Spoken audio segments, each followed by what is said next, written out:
Tennessee This Week from WATE's 6 on Your Side starts now.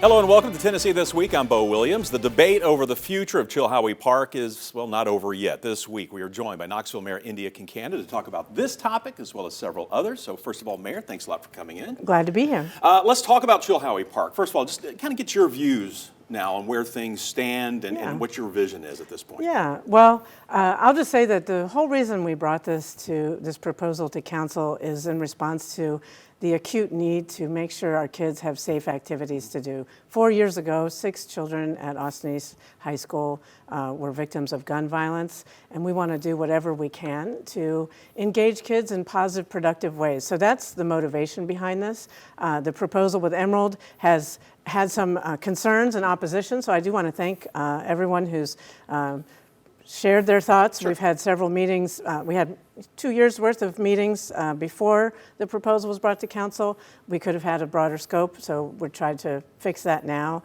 And I'll just say that I won't bring this back to council's attention until we have the ability to reflect that community input into an updated proposal. So we're hearing, we're listening, and we're trying to make something that's a path forward that's good for kids, good for green space, good for access, and good for East Knoxville. And since you kind of brought it up, what would have been some of your takeaways then? Because from some of the, we'll call it pushback or concerns. Yeah. What's your takeaway then? Well, my takeaway is that people love Chilhowee Park and they want to see changes there. And the good news is we are, for the first time in many, many, many years, trying to do something to make positive improvements at Chilhowee Park. And that's happening with Zoo Knoxville, that's happening with the Muse, is going to be able to expand into the Jacob building. We are excited to continue keeping the fair at Chilhowee Park, and we're partnering with them to make sure they can continue to be there and thrive, because we know they're very popular. And we think there's a way to maybe have this community asset that stays somehow very much public access on the Midway, which is the south side of Magnolia. So that's some of the input we're hearing, and again, people do really care very much, and that's a positive sign. Yeah. And you already kind of alluded, you're good at holding off for a second until everybody gets a chance to kind of voice their opinion and get a chance to talk about this. But I only bring that up because last week we had former Mayor Victor Ashe on, and he even suggested, obviously we have an election coming up. There's going to be a lot of new faces on City Council. Do you wait till after the election, or is this something you still try to get done beforehand? Well, those are some things that we're considering. I do, want to not miss an opportunity, and I'm not sure how long this opportunity will be available. So these are all things that are up in the air a little bit, but again, we want to reflect that community concerns and try to make a good path forward that helps everybody. Speaking of property, the former police station site. Yeah. Now the city has that land. If I understand correctly, I think it's already been prepped. I think that was part of the deal with Clayton. Where do we go with this now? Any thoughts moving forward? Is there any discussions on what we're going to do with that? Right. Well, it's been prepped so far as the demolition's been done, and it's a beautiful meadow, but it's not flat and ready for construction. But what I will say is that, of course, we're hoping to have a world-class science museum there, but now that's been pivoted to expanding the Muse at the Jacob building, which I actually think is a really positive development. I'm excited about that. So we are going to have a community engagement process to listen to what community members think. There's a lot of history in that land. There's, it came about due to urban renewal, which has caused a lot of harm and scars. And so we want to make sure that whatever goes there is something that the community has a lot of engagement on and input on. And so we just got the land back this week.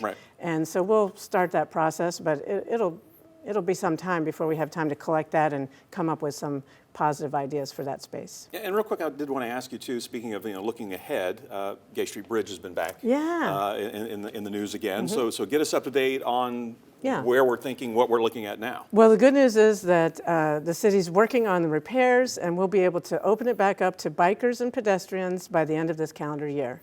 That's really exciting. We're trying to make lemonade out of lemons. We didn't want the bridge to be closed, but TDOT said it had to be for those structural reasons. We're going to create a plaza, so there's a beautiful space. That'll be on the downtown side. On the downtown side, and try to make that a really positive experience for the people who use it. Meantime, we know that there is a need to have a motorized vehicle crossing. So this week, Council approved an application. So we would apply for a planning grant for $1 million from the federal government to help us measure and evaluate the prospect of replacing a bridge altogether. Because the current bridge, it's over 127 years old, was built for horse and buggies. We will never be able to bring motorized vehicles back to the current bridge. So how much would it cost to build a bridge at that location that would allow the return of motorized vehicles? That's what the study's for. Appreciate council's support for applying for that planning grant. I know you never know how that's going to come back, but you feel good about the grant, the federal funds? Or? I think we have a real shot at it, and I think that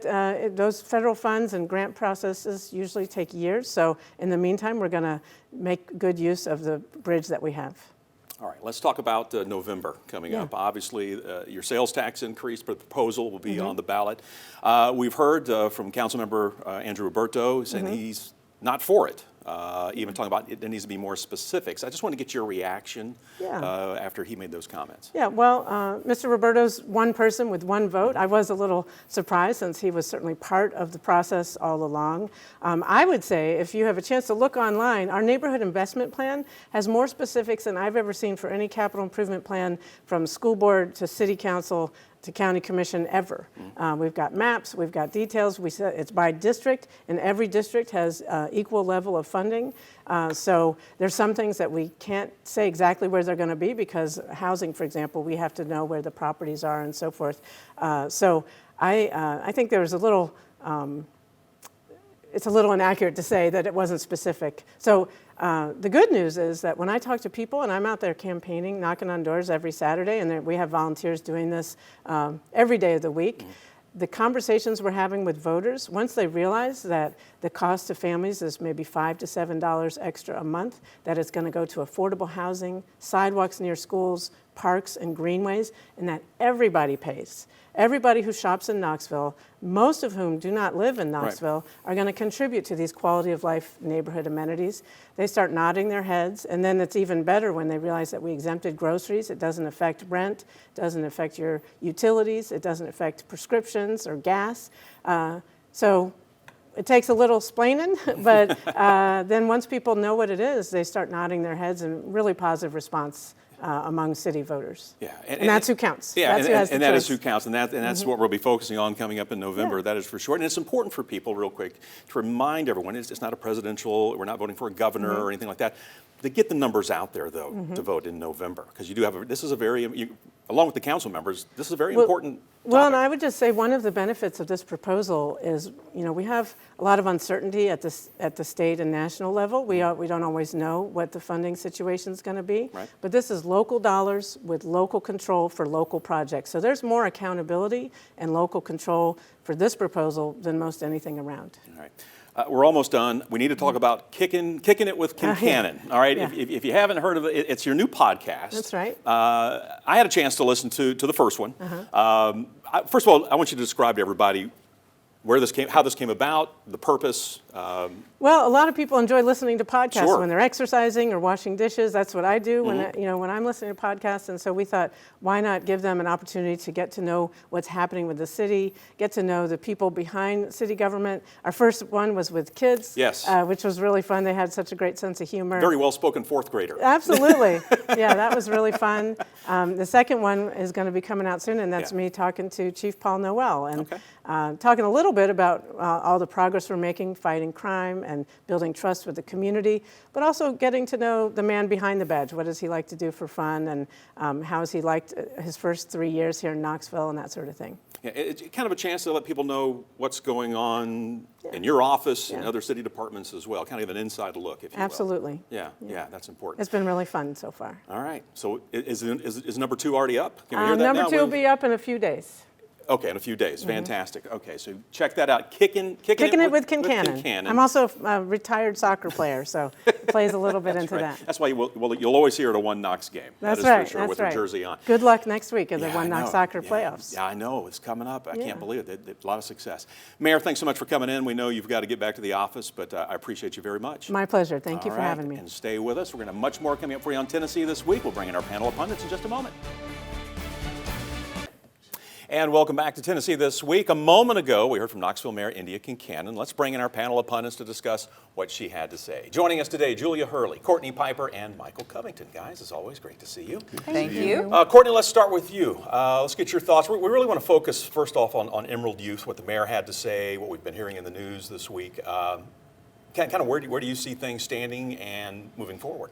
We've talked a lot about on the show how there seems to be a disconnect within the community, that there were 16, 17 public meetings in that 2-year period before this proposal came out.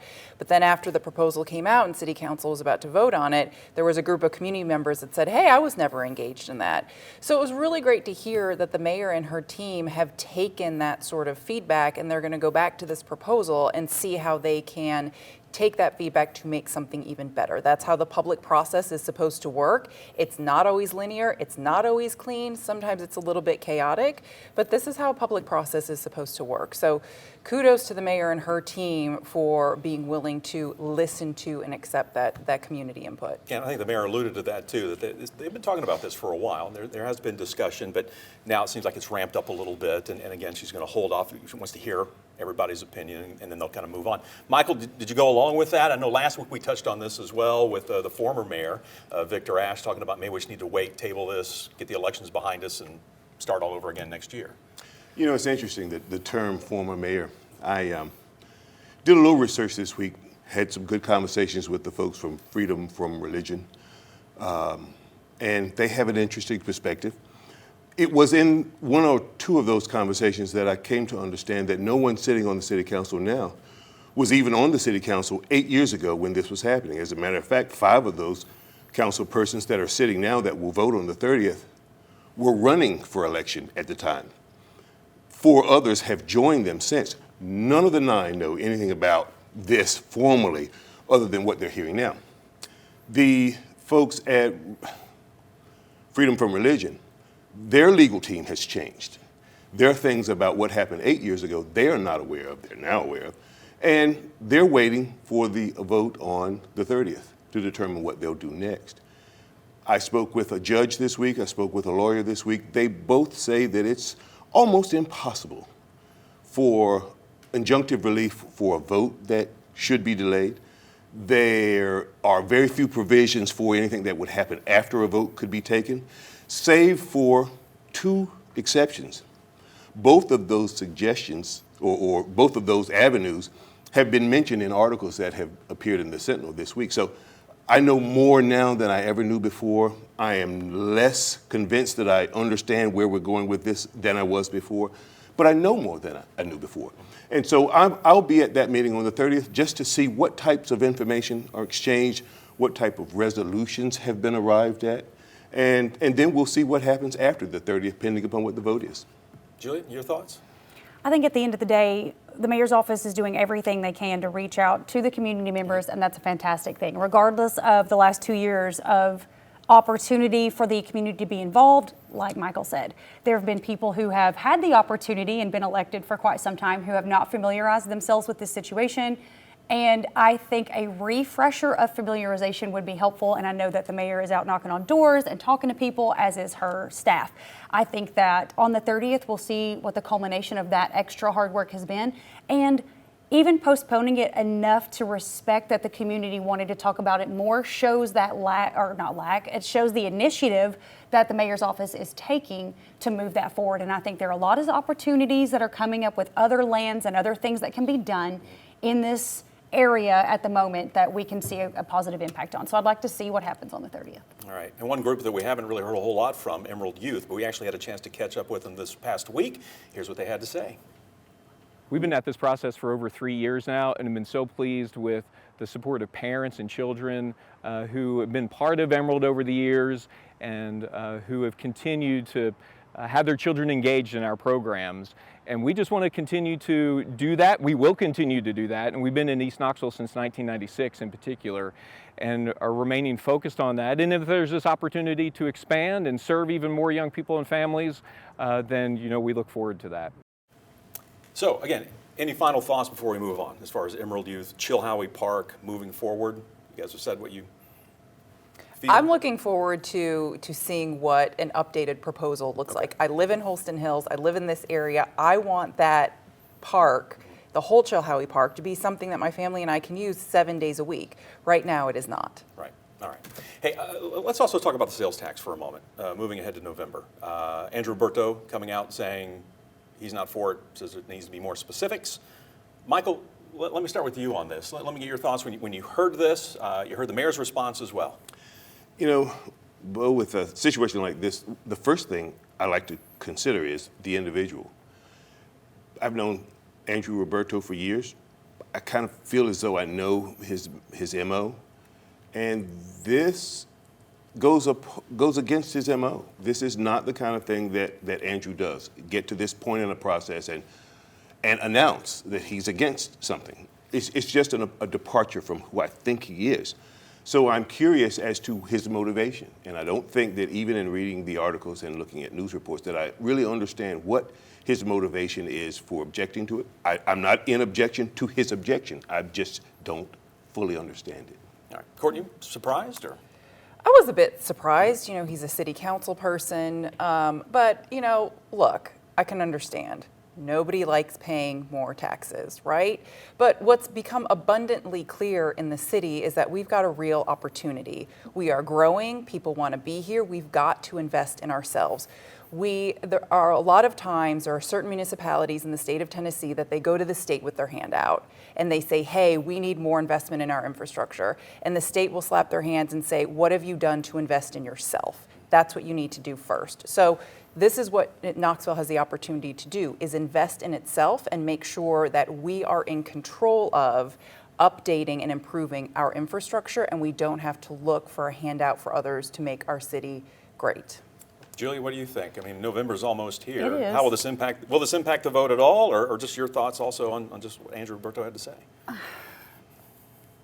I'm also a little confused on what his intention here is on that. I've known him a long time as well. I have a lot of respect for him as a person and as a legislator in the city council. So I'm a little confused as to what that motivation is. And you know, you are right, Courtney. It's when we grow, we need to find a way to create our own income for infrastructure. And I remember living in downtown Knoxville many moons ago when we still had utilities above ground, and we relied on the city for private investors who were flipping large properties to pay for the infrastructure they needed to move utilities and expand utilities.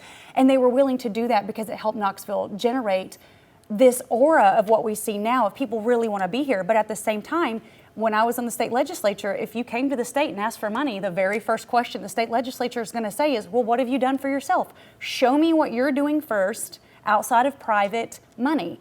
And a lot of taxpayers are very conflicted on, I don't want private industry running my city, but at the same time, it's like, well, who needs to foot that bill?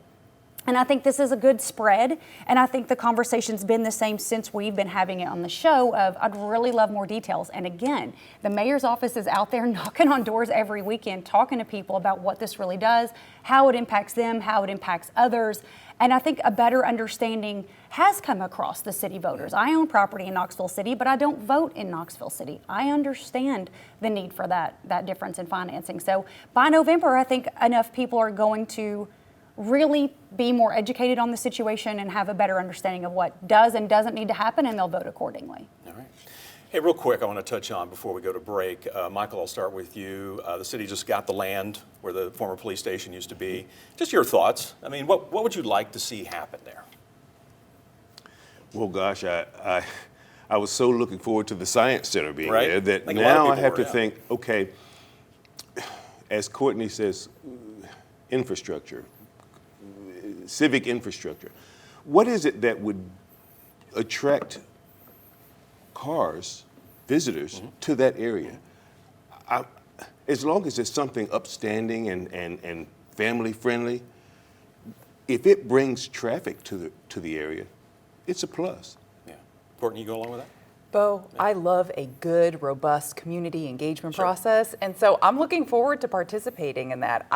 You put me on the spot. I don't have any ideas off the top of my head, but I'm looking forward to a really robust community input because that is what it's going to take to make that piece of land a true asset for the city. Well, if you look what's around it, there's living space, you have the apartments, you've got plenty of parking. Yes. And obviously you've got the auditorium and the Coliseum. Yep. Any thoughts, Julia, on I mean, Emerald Youth could take that space. So, there's always ideas. I'm sure the community will have input and the mayor's office will as well. So we'll see what happens. Yeah, like I said, they just got the land this past week. So yeah, we'll see how this plays out. All right, stay with us. More of Tennessee This Week in just a moment.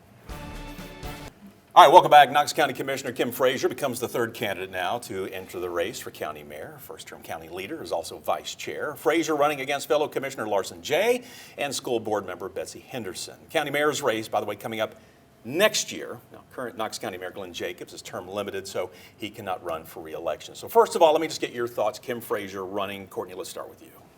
Well, the Republican primary just got spicy. So, for a long time we thought it was Larson Jay and Betsy Henderson, and it's a two-person race, and who's going to battle this out? Now we've got Kim Frazier entering the race, and it creates this interesting little triangle. Both Kim Frazier and Larson Jay are county-wide county commissioners, so they have won county-wide races. They are both on the moderate end of the Republican spectrum, so that would lead one to believe that they are going to split some votes, leaving Betsy Henderson in a more robust position. But you don't know. I mean, I'm not a Republican. I'm not voting in a Republican primary. Maybe these two can add some intel to it. But now you also do have two women and one man in this little triangle. So would they split the female vote? I don't know. But now it is getting to be a very interesting Republican primary. And you actually kind of touched on my follow-up question. And Michael, I'll throw this one at you then. First of all, your thoughts on Kim Frazier, but also who benefits? Like I said, now it's a three-horse race now. Well, you can expand this thought process out so far that it just becomes really unclear. I like to keep things simple. Several months ago, I said a third candidate will enter the race. The third candidate will win the race. A third candidate has entered the race late. I won't make a pronouncement as to what the outcome of the election will be, but I don't think it will be phased at all by who's more conservative than anyone else or how many women there are or how few men there are in the race. It's going to boil down to who relates to the voters in the Republican primary. But how about money? Because Larson Jay has a lot of money. And he can spend it on a vacation after the election. Okay, I don't think that would be an allowable expense. Exactly.